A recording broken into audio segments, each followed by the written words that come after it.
El Salmo 80 es un hermoso salmo que implica una oración y una súplica de Asaf. Asaf era uno de los músicos en el tiempo de David. Así como David, también él profetizaba con el arpa. Y escribe salmos muy hermosos. Y el Salmo 80 que tenemos delante de nosotros esta tarde es una expresión que no le tocó a él vivirla. Es decir, es una historia que él no vivió. Pero es una historia que él conoció respecto al castigo que Dios tuvo sobre Israel. Y cómo el pueblo añoraba y anhelaba la restauración.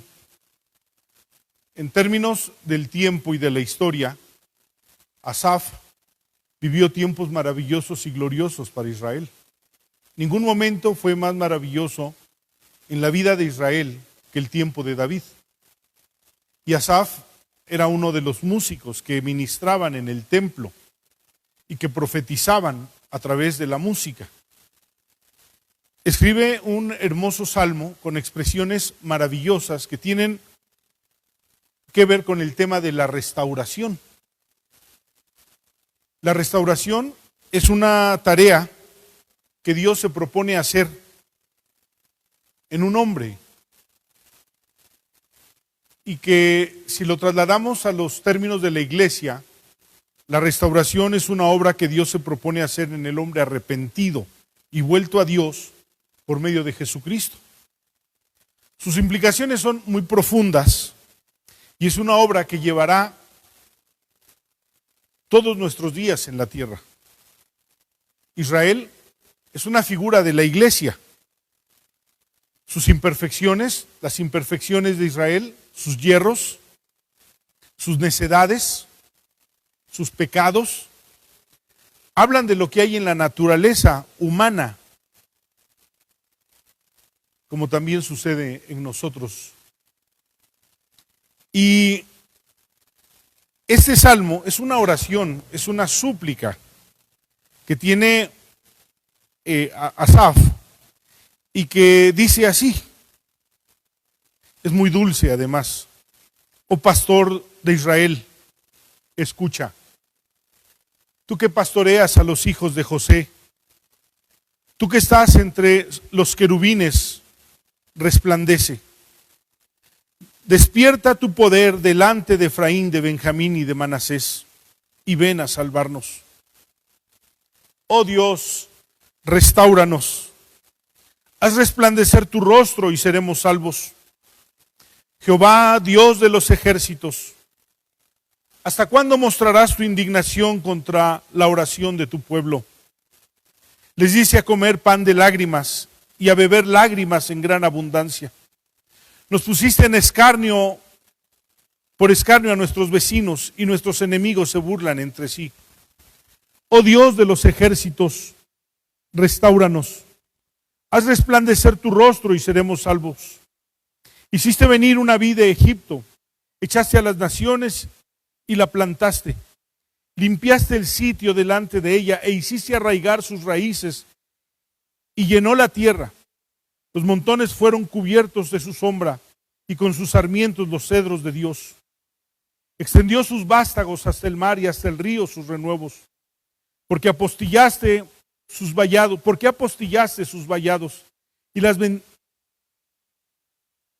y las vendimian todos los que pasan por el camino. La destroza el puerco montés, la bestia del campo la devora. Oh Dios de los ejércitos, vuelve ahora, mira desde el cielo y considera y visita tu viña. Planta que plantó tu diestra y el renuevo que para ti afirmaste. Quemada a fuego está, asolada. Perezcan por la reprensión de tu rostro. Sea tu mano sobre el varón de tu diestra, sobre el Hijo del Hombre que para ti afirmaste. Así no nos apartaremos de ti. Vida nos darás e invocaremos tu nombre. Oh Jehová, Dios de los ejércitos, restáuranos. Haz resplandecer tu rostro y seremos salvos. Bien, este salmo puede ser la oración de un hombre o una mujer en este tiempo que percibe su gran necesidad de Dios. Somos muy susceptibles a las necesidades existenciales. Somos demasiado sensibles a tener hambre, a necesitar cosas. Somos muy sensibles a un techo, a un vestido. Pero nuestra naturaleza es muy poco sensible a la presencia y a la obra de Dios entre nosotros. Nos precipitamos, diría yo, para pedirle a Dios que nos ayude, que nos dé salud. Nos precipitamos para pedirle que nos dé sustento, que nos dé alimento, que mire lo que nuestros enemigos nos hacen, que haga justicia, que vea por nosotros. Pero pocas veces destinamos un tiempo para decirle: Dios, mírame y quiero estar en tu presencia. Y estimar lo que aquí el salmista habla del rostro de Dios. Es un salmo maravilloso. A través de este tiempo en la predicación de los salmos, he descubierto porciones maravillosas, extraordinarias, que me doy cuenta que la iglesia no es diferente a Israel. Sin embargo, en el trayecto de este salmo, se nos habla de restauración. Es decir, el salmista está pidiendo, Asaf está suplicando a Dios que restaure a su pueblo. Tal vez eran cosas que el pueblo no veía, o tal vez eran cosas que al pueblo no le interesaban. Pero en la sensibilidad, en la percepción y en la relación que Asaf tenía con Dios, podía mirar y ser sumamente sensible a la mayor necesidad que tiene el hombre, Dios. Y entonces él suplica que Dios restaure a su pueblo. Tiene diferentes estrofas. Me gusta la introducción de este salmo. Voy a tratar de, en la explicación del salmo, leer el salmo en la Nueva Traducción Viviente. Y entonces dice: te pido que escuches, oh pastor de Israel, tú que guías como un rebaño a los descendientes de José. Oh Dios, tú que estás entronizado por encima de los querubines, despliega tu radiante gloria en Efraín, Benjamín y Manasés. Muéstranos tu gran poder, ven a rescatarnos. Él miraba una necesidad que había. Está hablando de los descendientes de José, está hablando de Israel, está hablando de todo el pueblo que descendían de una misma simiente, Abraham, y cómo él miraba la necesidad de que Dios pastoreara, algo que poco se aprecia en la vida del Evangelio. Es decir, queremos vivir nuestra vida y diseñamos nuestro Evangelio a nuestra manera, en nuestras condiciones, como a nosotros nos parece y en nuestro criterio.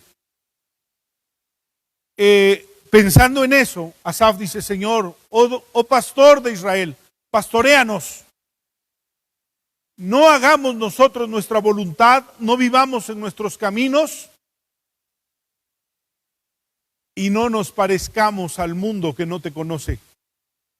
Tú pastoréanos y llévanos por tus caminos, los caminos que tú diseñaste.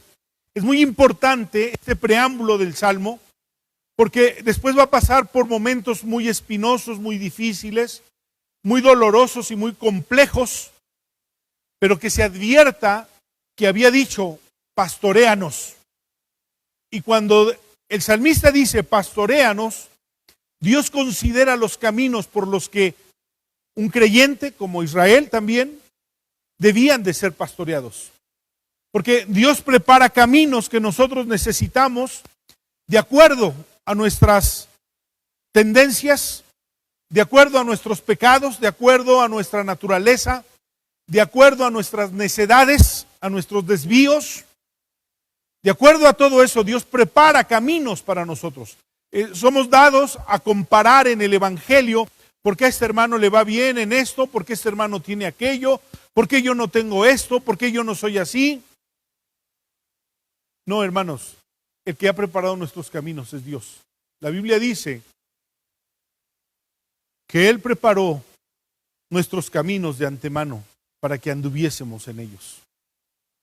Y Dios nos conoce a cada uno. No es el mismo camino, el mío, que el de ustedes, que el de nadie. Tal vez alguien pueda desear, recuerdo, aquella mujer que le dijo al hermano Meyer, predicador inglés, después de una predicación se acercó y le dijo: pastor, pues usted habla así porque usted no tiene problemas. A veces se piensa que mirar nuestro rostro, vernos predicar, estar aquí, darle una sonrisa, es sinónimo de ausencia de problemas o que Dios no preparó para nosotros un camino.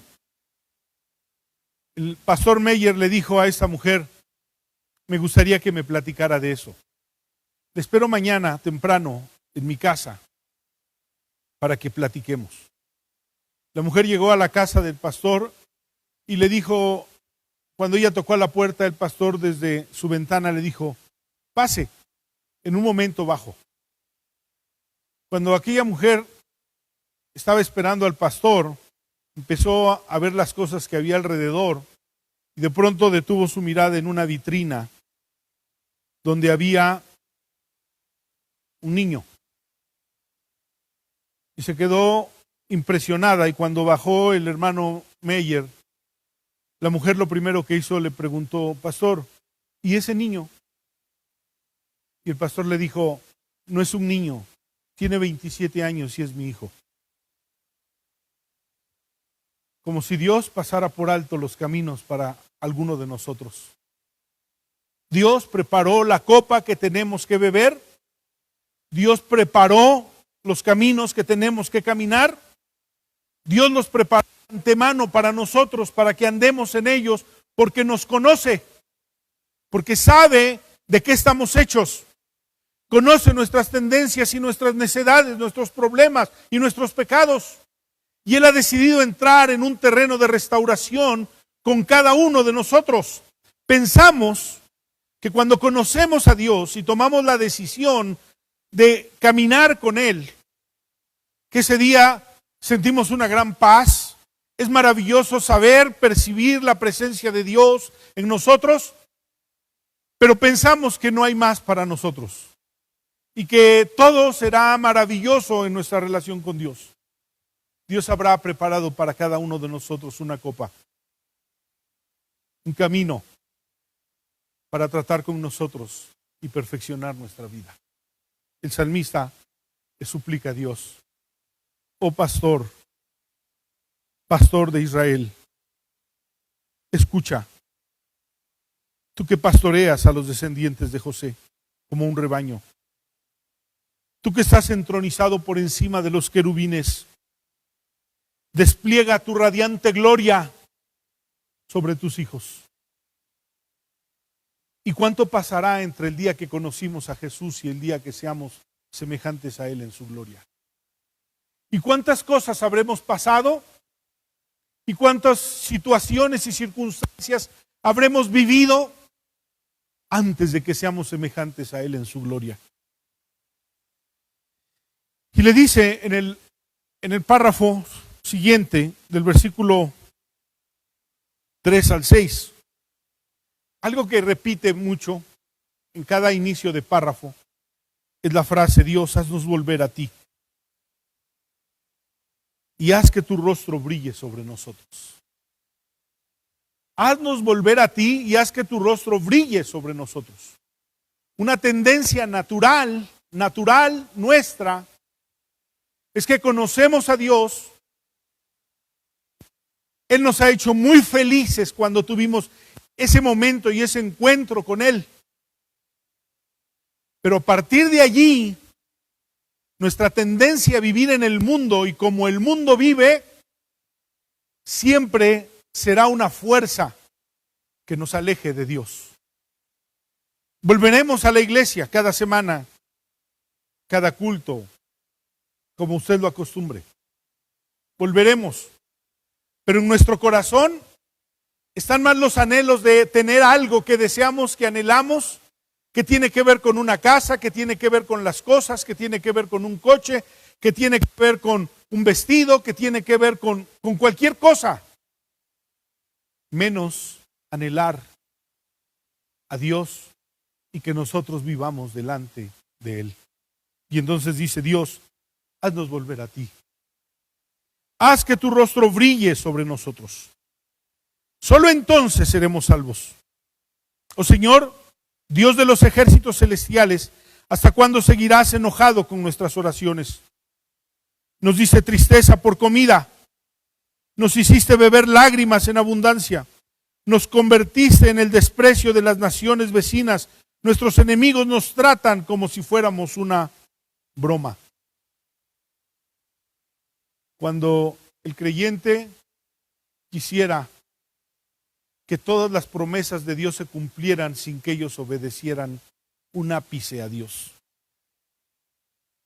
Ese es el cristianismo confuso y debilitado que tenemos hoy en día en el mundo. Mirando las redes sociales, todo el mundo se desea las promesas y hablan de las grandes promesas de Dios como si Dios las fuera a cumplir sin que nosotros tengamos que cumplir las condiciones para obtenerlas. Así se ha hecho la vida y así se ha hecho el Evangelio. El Evangelio se ha vuelto confuso porque se nos ha predicado desde el púlpito que Dios quiere satisfacer nuestras necesidades existenciales, que Dios quiere darnos dinero, que Dios quiere hacernos rico y que Dios quiere cumplir nuestros caprichos. Más dramáticamente, que nosotros decretemos y lo que nosotros decretemos Él lo va a hacer. Que declaremos y lo que declaremos Él lo va a cumplir, porque Él tiene la obligación de hacerlo. Así hemos reducido el Evangelio, pero tiene mucha distancia, está demasiado lejos ese Evangelio de lo que el salmista dice en este pasaje. Haznos volver a ti y haz que tu rostro brille sobre nosotros. Y entonces pregunta, ¿por qué has despreciado nuestras oraciones? ¿Por qué nos has hecho acumular lágrimas? Nos hemos convertido en el desprecio de las naciones. Esa parte era muy importante porque Israel se había olvidado de Dios y se había vuelto a los ídolos. En Jeremías, Dios le reprocha fuertemente a Israel por qué lo dejó. En el capítulo 2 de Jeremías, del versículo 1 al 14, hay un reproche muy fuerte de Dios para Jeremías, pero que bien puede ser el reproche que Dios tiene para muchos creyentes que se alejaron de Dios y que creen que guardan un hermoso recuerdo del día que tuvieron un encuentro con Él. Se muere una persona y todas las personas que hablan tratan de justificar que en un día conoció a Dios y que estoy seguro que ahorita esté en el cielo porque un día conoció al Señor. No importa que después fue y se embarró y se ensució y se olvidó y se alejó y renegó y renunció a la fe. Pensamos que Dios no mira eso. Israel se había vuelto. Miren lo que dice Jeremías. Vino a mí palabra de Jehová diciendo: anda y clama a los oídos de Jerusalén diciendo, así dice Jehová, me he acordado de ti, de la fidelidad de tu juventud, del amor de tu desposorio, cuando andabas en pos de mí en el desierto, en tierra no sembrada. Santo era Israel a Jehová, primicias de sus nuevos frutos. Todos los que le devoraban eran culpables, y mal venía sobre ellos, dice Jehová. Oí la palabra de Jehová, casa de Jacob, y todas las familias de la casa de Israel. Así dijo Jehová: qué maldad hallaron en mí sus padres que se alejaron de mí y fueron tras la vanidad y se hicieron vanos. Y nunca dijeron: ¿dónde está Jehová que nos hizo subir de la tierra de Egipto, que nos condujo por el desierto, por una tierra desierta y despoblada, por tierra seca y de sombra de muerte, por una tierra por la cual no pasó varón, ni allí habitó hombre? Y los introduje en la tierra de abundancia, para que comiesen su fruto y su bien. Pero entraron y contaminaron mi tierra. Hicieron abominable mi heredad. Los sacerdotes nunca dijeron: ¿dónde está Jehová? Y los que tenían la ley no me conocieron.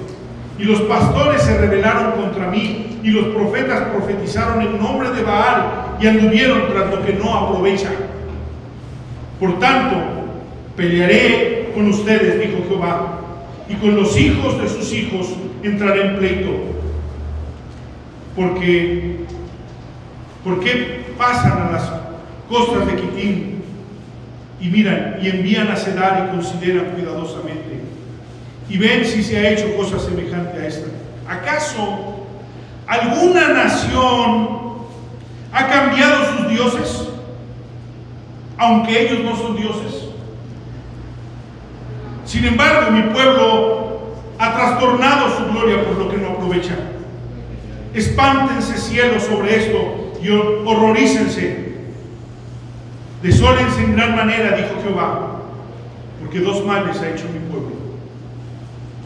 Me dejaron a mí fuente de agua viva y cavaron para sí cisternas rotas que no retienen agua. El salmista preguntaba: ¿por qué nos llenaste de lágrimas? Y siempre pienso que cuando un creyente reclama a Dios algo, no es que Dios trajo mal, es que uno se alejó de Dios, y el mal es una consecuencia de nuestro alejamiento de Dios. Cuando veo en la palabra que dice: el diablo anda como león rugiente buscando a quien destruir, y nosotros nos alejamos de Dios y caminamos nuestros propios caminos y hacemos nuestras propias condiciones y nuestro propio evangelio para justificar nuestros caminos y nuestra naturaleza. Trastornamos la verdad de Dios por nuestros criterios y pensamos que aún así Dios tiene que protegernos. Nos engañamos. Si bien el salmista estaba preguntando y cuestionando ¿por qué? Y nuestros enemigos nos tratan como si tu obra en nosotros hubiera sido una broma. Vuelve a decir, versículos 7 al 13: haznos volver a ti, oh Dios de los ejércitos celestiales. Haz que tu rostro brille sobre nosotros en una necesidad. El pan no alegra el corazón, las cosas materiales no alegran el corazón verdaderamente en lo esencial. Solo Dios puede hacerlo. Nos fuimos, nos alejamos, porque nos interesó lo que el mundo nos ofrecía. Quisimos obtener todo lo que tuviera y sacarle todo lo que pudiéramos aprovechar del mundo a cambio de alejarnos de Dios. Y pensamos que eso no nos causará grandes lágrimas y gran dolor. Imposible. Solo entonces, dice, seremos salvos. Nos sacaste de Egipto como una vid, expulsaste a las naciones paganas, nos trasplantaste a tu tierra, limpiaste el terreno para nosotros y echamos raíces y llenamos la tierra. Nuestra sombra cubrió las montañas, nuestras ramas cubrieron los poderosos cedros. Extendimos las ramas al occidente, hacia el mar Mediterráneo. Nuestros retoños se extendieron al oriente, hacia el río Éufrates. Pero ahora, ¿por qué has derribado nuestras murallas de modo que todos los que pasan puedan robarse nuestros frutos? Los jabalíes del bosque los devoran. Los animales salvajes se alimentan de nuestro fruto. Es un tiempo de crisis. Es un tiempo de crisis. Dios puede tratar con nosotros porque Él considera nuestra vida, nuestro carácter. Enfatizo esta mañana particularmente nuestras necedades, porque somos necios. Necios. Y la primera parte tenía que ver con los que se alejaron de Dios, se olvidaron de Dios y rechazaron a Dios. Y tuvieron consecuencias. Pero esta parte tiene que ver cómo Dios trata a su pueblo, lo que Dios había hecho con su pueblo, lo que Dios le había dado a su pueblo. Pero ellos pensaban que podían tenerlo sin obedecer a Dios. No. Hay tesoros que son celestiales: la paz, el amor, el dominio propio, la bondad. Son tesoros celestiales. Solo vienen del cielo. Y solo cuando nosotros nos acerquemos de tal manera, podemos obtenerlo. La Biblia dice en Gálatas, el fruto del Espíritu. Pero entonces Pablo dice, pero si andan conforme al Espíritu, entonces tenemos las consecuencias del Espíritu de Dios. Las bendiciones. Y entonces un día Dios le dijo a Jacob, después de que había hecho grandes destrozos en su casa, con su familia, había roto y había destruido su familia Jacob. Había engañado a su padre, había robado y defraudado a su hermano y había hecho cómplice a su madre, alcahueta. Y se fue. Y se fue pensando que él estaba bien. Así nos pasa en la vida. Siempre creemos que nosotros estamos bien, que lo que decimos es justo, que las decisiones que tomamos son correctas, que Dios me lo dijo, que Dios me lo hizo sentir. Nada más equivocado que eso. No somos Dios. Nunca permitirá que le hagamos daño a nuestro prójimo. Nunca se justificará el daño a nuestro prójimo. Pero Jacob lo hizo. Fue. Y su madre le dijo, vete allá con tu tío Labán. Y Dios preparó estos caminos para Jacob. Esto que dice aquí el salmista, Dios se lo preparó a Jacob. ¿Por qué? ¿Porque Dios odiaba a Jacob? No. ¿Porque Dios estaba enojado con Jacob? No. Pero Dios sabía que lo que Jacob había hecho no era correcto. Y Jacob no podía vivir con esa naturaleza y con ese pensamiento, considerando que él era lo más importante y podía destruir a todos. El apóstol Pablo dice, ¿por qué no sufren el agravio?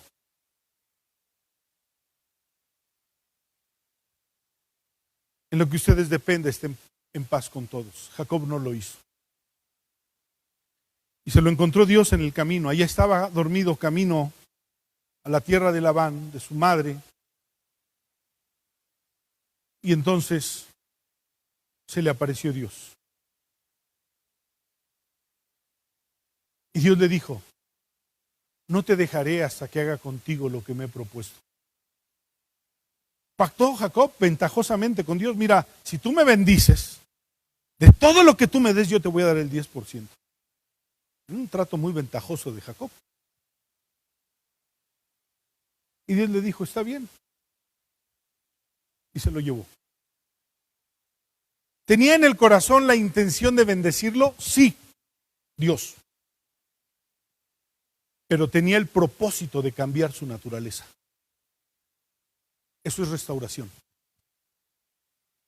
Llegamos al Evangelio lastimados por el mundo, confundidos por el mundo, desviados en nuestra manera de pensar por el mundo, destruyendo nuestra casa, nuestra familia, destruyendo nuestra vida, clavándola en las adicciones o en los vicios. Y llegamos al Evangelio, llegamos a la tierra de Dios. Pero a partir de allí Dios comenzará a trabajar con nuestra vida, a limpiarnos, a hacer una obra de restauración.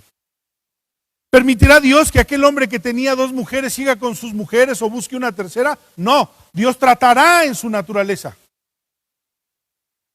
¿Permitirá que aquel que era ventajoso en el dinero y que era sinvergüenza siga de esta manera para que él prospere económicamente? No. Dios lo puede bendecir, pero trastornará y restaurará su naturaleza. Y el versículo 14 al 18 tiene algo maravilloso. Y le vuelve a decir, haznos volver a ti. Y le dice, te suplicamos que regreses, oh Dios de los ejércitos celestiales. Observa desde los cielos y mira nuestro aprieto. Cuida de esta vid que tú mismo plantaste, este hijo que criaste para ti. Somos cortados y quemados por nuestros enemigos, que perezcan al ver tu ceño fruncido. Fortalece al hombre que amas, al hijo que elegiste. Entonces jamás volveremos a abandonarte. Revívenos para que podamos invocar tu nombre una vez más. Qué hermosa oración. Pero una oración de un hombre que no pierde el sentido. Yo puedo orar y decirle, Señor, dame un trabajo. Pero Señor, si en este momento que tú estás, o que yo no tengo un trabajo, tú estás tratando algo conmigo, primero hazme volver a ti. No, nosotros queremos un trabajo y queremos dinero. Si tenemos una enfermedad, no, Señor, sánanos. Tu palabra dice, sánanos. No, haznos volver a ti. Antes que tú me des una respuesta, antes que tú me des lo que yo te pido, Señor, hazme volver a ti, que mi rostro mire a ti, que mi corazón te ame, que yo entienda, que yo reconozca, que yo corrija, que tú me ayudes a corregir mis caminos, Señor. Hazme volver a ti. Le dijo a Israel en Isaías capítulo 43, versículos 1 al 5, un hermoso mensaje. Pero Israel no quería entender. Le dijo, ahora así dice Jehová, creador tuyo, oh Jacob, y formador tuyo, oh Israel. No tengas miedo porque yo te redimí. No tengas miedo porque yo te redimí. Te puse nombre, tú eres mío. Cuando pases por las aguas, yo estaré contigo. Y si por los ríos, no te vas a inundar. Cuando pases por el fuego, no te vas a quemar, ni la llama arderá en ti, porque yo, Jehová, Dios tuyo, el Santo de Israel, soy tu Salvador. ¿Qué le estaba diciendo? Yo te voy a perfeccionar. Yo voy a cambiar tu naturaleza. Yo voy a arrancar de ti tus necedades. Yo voy a quitar de ti las cosas en tu corazón. Yo haré que no mires al hombre y le temas. Yo voy a transformar tu naturaleza. Te voy a pasar por las aguas, pero no tengas miedo porque no te vas a ahogar. Porque te quiero limpiar.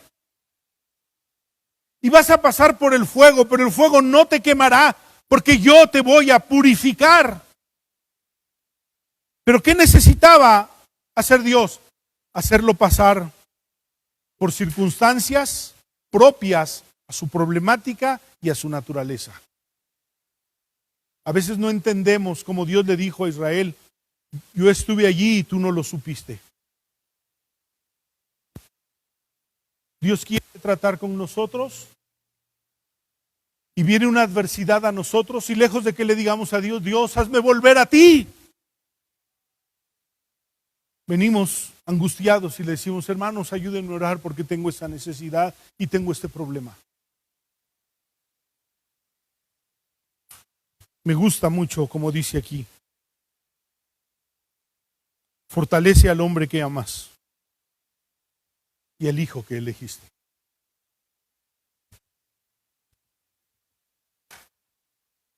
Yo soy el hombre a quien Dios ama y el hijo a quien Él eligió. Usted es el hombre o la mujer a quien Dios ama y el hijo a quien Dios eligió. Y le dice, fortalécelo. Y a veces parece que paso situaciones en las que pienso que Dios no me ama. ¿Por qué permitió esto? ¿Por qué permitió aquello? Porque estoy fortaleciendo al hijo que amo, al hombre que Él hizo. Y esas circunstancias son adecuadas para lo que Dios quiere hacer en nuestra vida. Un mensaje de restauración, un momento de restauración para nosotros. Lo diría Santiago de otra manera. Hermanos míos, tengan por sumo gozo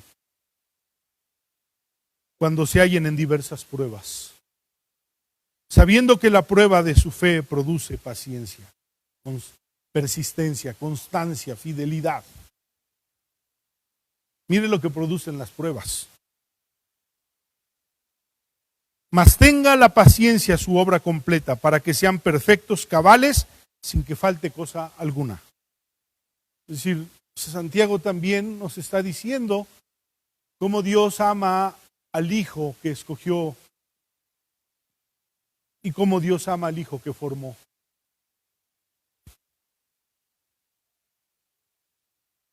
El diablo no tiene parte ni suerte con mi vida ni con la de usted. El diablo no trae sobre usted ninguna enfermedad y ninguna adversidad. Dios propicia lo necesario para restaurar nuestra vida, para perfeccionar nuestra vida y para que el Evangelio sea completo en nosotros. Dios lo propicia. No es que sea culpable, es que Él se ha propuesto.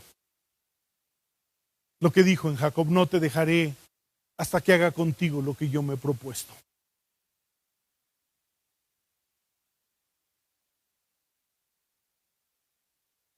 Haznos volver a ti, oh Señor, Dios de los ejércitos celestiales. Haz que tu rostro brille sobre nosotros, porque solo entonces nosotros seremos salvos. Qué hermosa oración. Haznos volver a ti y haz que tu rostro brille sobre nosotros. El apóstol Pablo diría, hasta que lleguemos a la estatura del varón perfecto. El apóstol Juan diría en su primera epístola, hasta que seamos como Él, semejantes en su gloria. Haznos volver a ti y haz que tu rostro brille sobre nosotros. Dios quiere restaurar nuestra vida. No lo entendemos, porque no entendemos que cada circunstancia que a cada uno le toca vivir, que es diferente una de otra, porque somos diferentes, no porque alguien es mejor, no. Somos diferentes, somos iguales en maldad, pero somos diferentes en nuestros hábitos, en nuestras necedades, en nuestros pecados, en nuestras desviaciones, somos diferentes. Y Dios tiene caminos para cada uno. Pero aprendamos a decirle a Dios antes que decirle, sáname, dame, guárdame, líbrame. Hazme volver a ti y haz que tu rostro brille sobre mí.